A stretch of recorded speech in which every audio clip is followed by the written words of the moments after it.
Howdy, lieutenants and economists. The most volatile, evil, disgusting things on the planet, humans. If you have a video request, you can always go to assholeconsulting.com. Yeah, I am gonna charge you, kids. And that is the importance of not fucking up. You are such an asshole!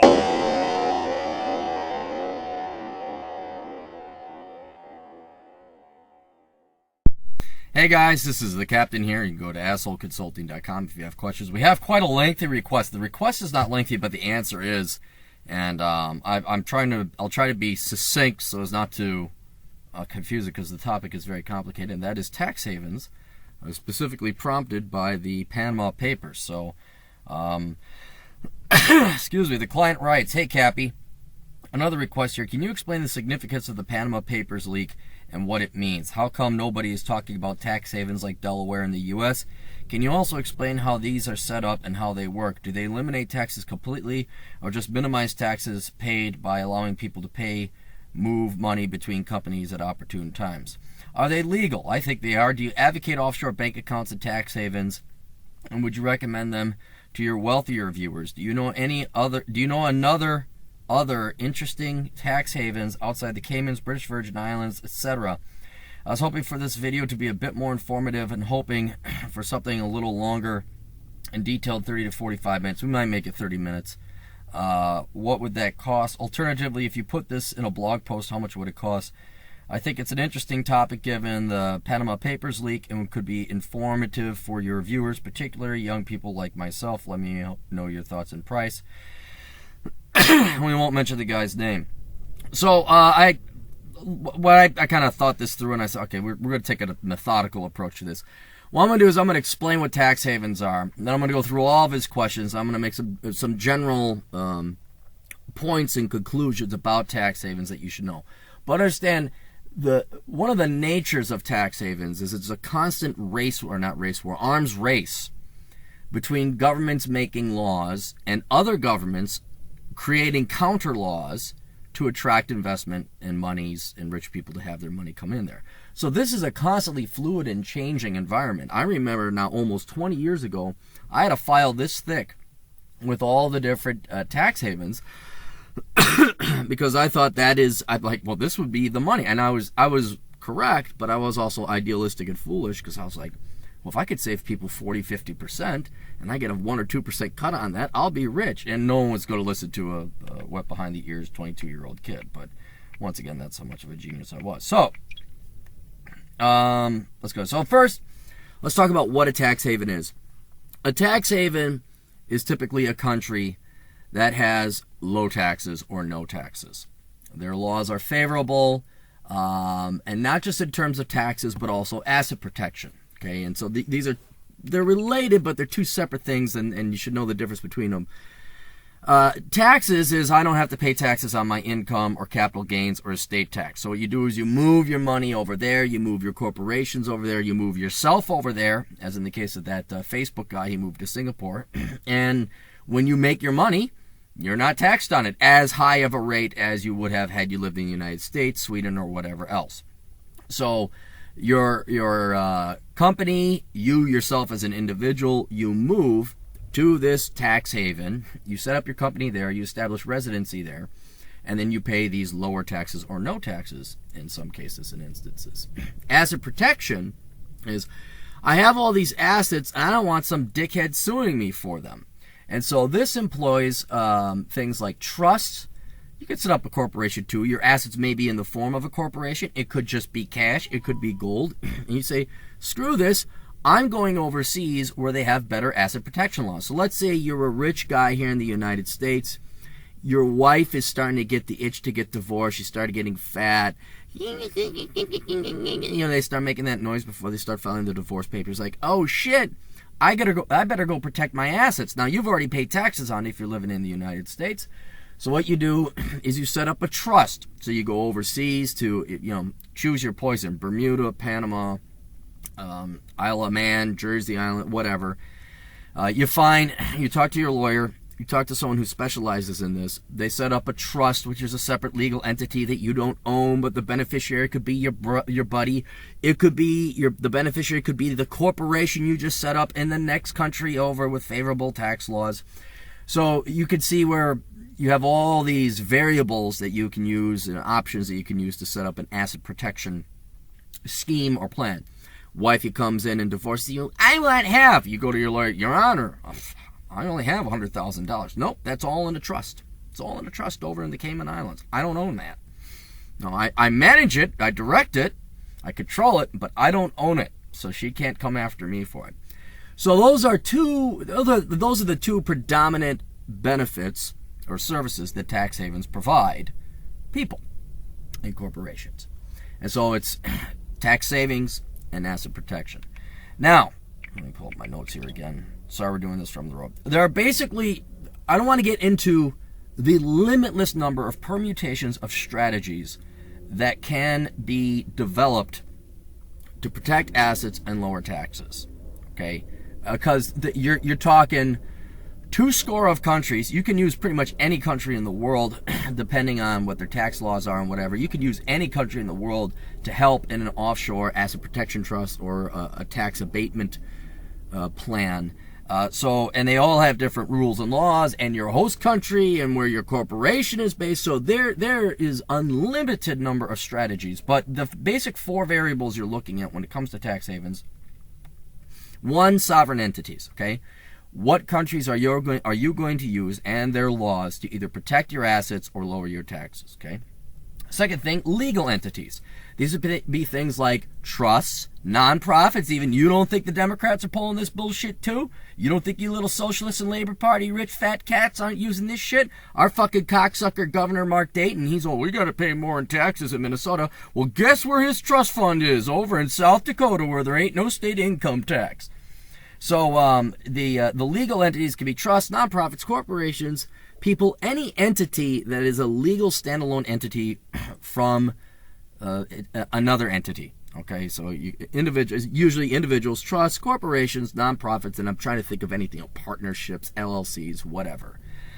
So these are the entities that will house your operations. One could be a holding company. Another could be a shell company. So one company owns, a perfect classic example here in the United States, and you do this for asset protection. This doesn't even employ foreign countries. You have a holding company that holds all these properties, but then the operating company, which is a separate LLC, actually runs the company. So when somebody, you have a condominium real estate empire, the operating company comes in and accidentally destroys the condo or bumps little Tilly in the head. A shovel hits Tilly in the head, and Tilly is paralyzed. And Tilly sues the whole condo for $8.4 billion. And they say, whoa, that's the operating company, not the condo. The holding company owns the condo. You can't sue us. We got all the money. You got to go to the operating company. Well, doobie dabby, look at that. The operating company is really just the shell corporation that operates at a zero profitability. It has no assets or net assets. It has no cash. They sue the operating company because it's legally responsible. The true owners, who have a holding company that holds that, says, oh, we'll let it file for bankruptcy. Too bad. And then little Tilly's out of it. I think that happened one time to a bar in St. Paul. Waitress is going to file for sexual harassment. And the guy shut the business down, fired everybody, started it back up under a new LLC, hired everyone but her back. It was fucking great. I won't mention the bar name. So that's the type of stuff we can do. So separate legal entities there.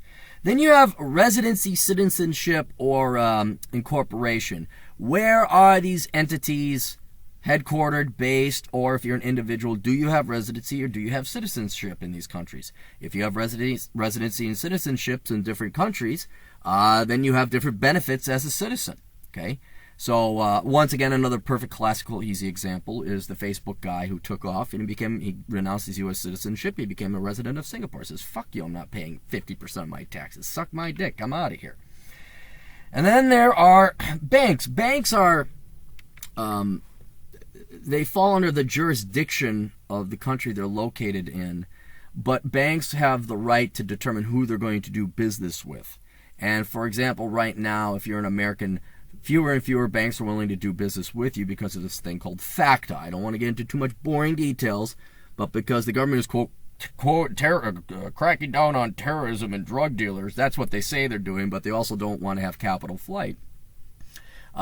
They say, okay, if you're a bank and you're a foreign bank and an American has an account with you, you have to report that to us. And let's say you're a bank in Switzerland. They're like, fuck you, we don't have to. You're the United States, we're Switzerland. Go fuck yourself. We don't tell us what to do. And the United States says, oh, really? You're not going to tell us what to do?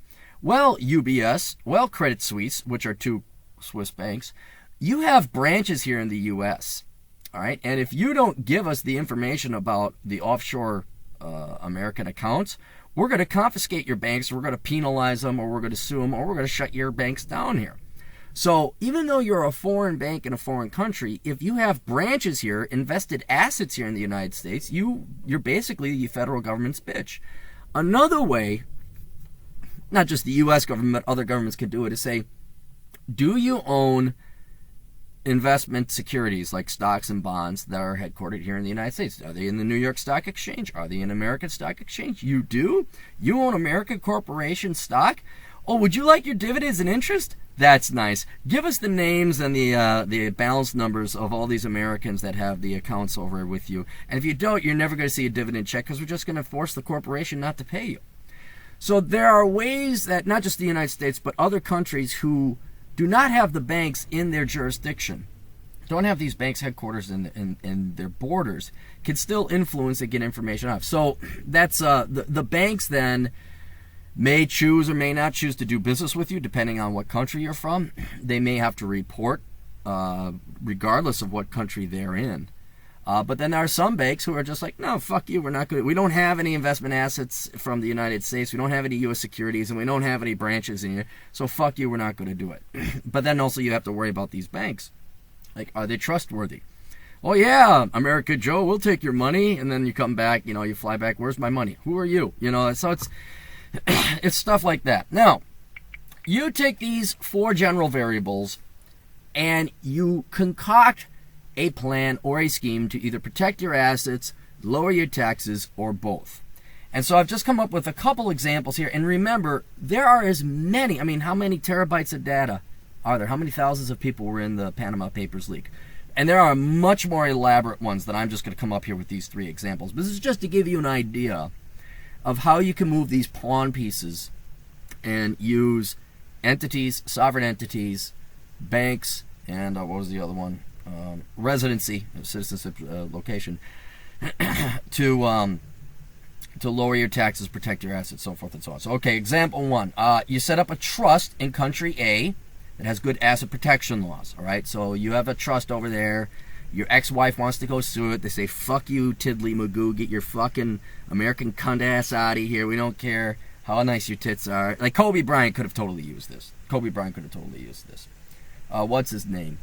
Who was the Beatle that got totally screwed by his ex-wife? Paul McCartney? That's the type of stuff they're doing here. So the trust is in country A. But the trust owns the operating company of Rich Man Magoo or Kobe Bryant or whatever, whoever has the company. Company B is located in a separate country with low tax laws.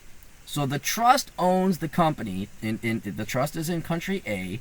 The company is located in country B with the low taxes or no taxes. And so you have asset protection and low taxes. I had to think these through a little bit.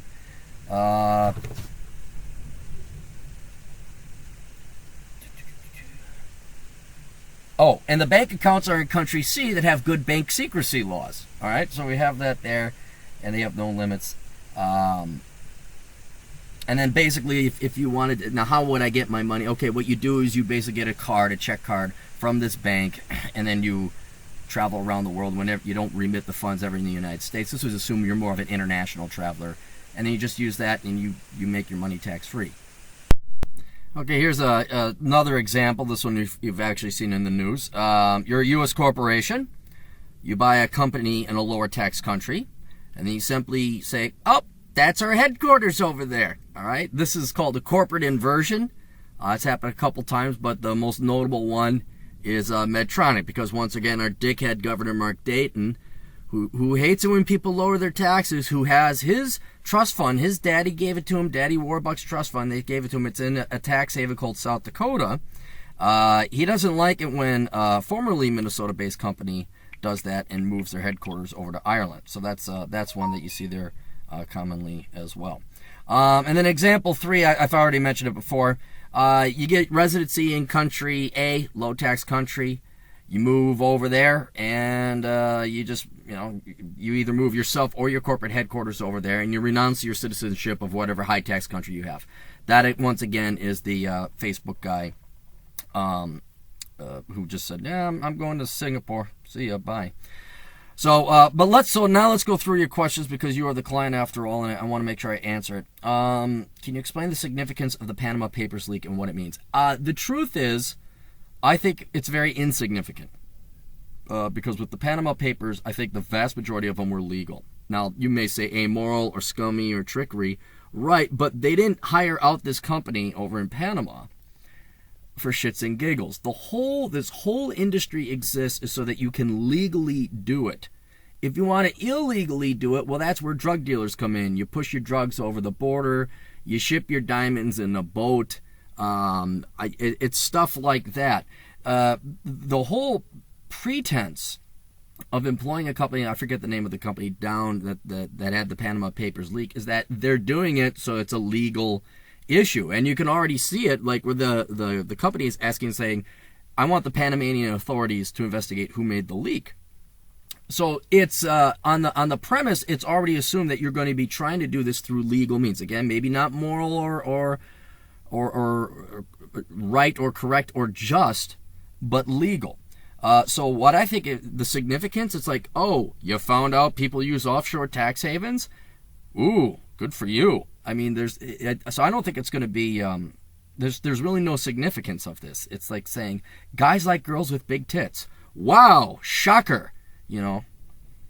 News at 6. How come nobody's talking about tax havens like Delaware and the U.S.? Can you also explain how these are set up and how they work? Well, this is largely within the U.S. tax system. Every U.S. corporation pays a federal tax, unless you use one of these overseas. But let's say you keep it in the United States. The issue is whether you want to pay state income tax. There's also the element of asset protection. So when you set up an LLC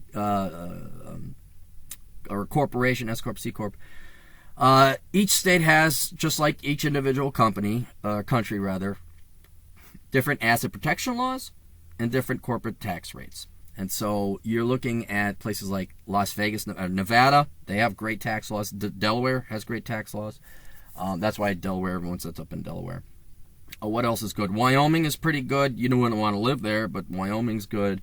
South Dakota, Florida. We've gone all over these tax-free states before. You're going to still pay your federal tax, but it's, okay, where do I want to operate my business? What are the tax laws like? What are the asset protection laws like? And so that's where you have it there. So it's not, are they tax havens? Yeah, kind of like within the United States, there's state tax havens, but not in the traditional offshore type, islands out in the Caribbean type of thing. Do they eliminate taxes completely or just minimize taxes paid by allowing people to move money between companies at opportune times? No, the state laws don't really allow that. It's more like you just don't pay state corporate income tax. That's really what it is. Are they legal? I think they are. Do you advocate offshore bank accounts and tax havens, and would you recommend them to some of your wealthier viewers? Yes, they are. That's the whole point. You're paying. These lawyers and accountants make millions, all right? They're not, again, if you want to just go and try and ship some diamonds overseas like a James Bond villain, that's illegal. You wouldn't employ these law firms. Law, implying legal. You wouldn't employ these firms if you didn't want to do it legally. So they are legal. Do I advocate offshore bank accounts and tax havens? Yeah, if you're like a billionaire, if you've got the money, absolutely. Lower your legal risk, lower the risk that you're going to get sued, increase your asset protection, and lower your tax bill. It is simple. It's not even it's common sense, but it's also just self-respect, right? Yeah, lower your fucking taxes any way legally you can. Absolutely, even if it includes employing the use of a tax haven like this. Would I recommend them for your wealthier viewers? Yeah, I would recommend looking into it. The truth is, you really got to have at least multiple millions of dollars before these really pay off. I've looked into it, and I even had a lawyer that I contacted, looking into, like, down the road, okay, If one of my books were to go viral, and all of a sudden I'm sitting on, 10 million, I'm the next Vince Flynn, what the fuck? What are my options here? And it's very interesting what I learned going through that. But yeah, like if you're the regular schmo and you get you $50,000, no, you got to be at least a multi-millionaire before these pay off. And I don't know how many multi-millionaires listen to my old podcast here or whatever, but yeah, I would definitely look at. I even have a guy. I got a guy. If you want, I'll set you up with the guy. Do you know other interesting tax havens outside the Cayman Islands, British Virgin Islands? Yeah, oh yeah, there's plenty of them. I really like Bermuda. At least based on my last research, they're very open and friendly. Jersey, Isle of Man. Heck, you could just read through some of those articles in the Panama Papers. There's some, I'm like, what the fuck? Where the hell is that place? I've never heard of that. I like Switzerland, even though it's not really a tax haven. It's just, they're professional. They got the shit together. Like, I trust a Swiss banker more than I do Ukabuku down in fucking Turkestan. Like, oh yeah, okay, Afghanistan, you got 0 corporate tax rates. Yeah, all right. Belize is a nice one. Belize is often the unknown one because they speak English down there. And they're very favorable tax laws, property ownership, stuff like that. So I'd take a look at Belize. But yeah, any Google search you could find. But I would say Bermuda, Belize. I kind of like the Dominican Republic too. I think it's a 12.5% tax rate. But the Dominicans have a little bit more of a hustle. And you could see it because on the other side is Haiti. So you could tell these people, same climate, same fucking island. One's doing really well, the other one's a socialist shithole. But at least they're all equally piss poor in Haiti. And blame the white devil while you're at it. Hoping for a video over here. Okay, good. So, and then I had some final things to talk about here. Anyway, so all right, look, here's just the conclusions, the old captain's opinions here of the tax havens. Like a good capitalist, I like competition, and tax havens are competition. They will always be there. There will always be countries, and you got to understand, government is not the end all be all. There are other governments that compete, and if you don't like your government and how they treat you or tax you, if you think you're getting screwed over and you're making a decent amount of money, then you should be able to go overseas and get the fuck out. So it's just like, you don't want to just have McDonald's, you need Burger King. And you can't just have the United States, you need other countries as well. So if you only had, and this is where it's really scary, like the OECD, Organization for Economic Cooperation and Development, they're talking about this thing called tax harmonization. All that is getting all the countries in the world to harmonize their taxes. So no one country has a benefit over the other. There's no experimentation. There's no ability to move. You would have no incentive to move because your taxes are the same. And you think fucking British Petroleum or Big Oil is a goddamn big monopoly. Wait till that motherfucking shit happens, all right?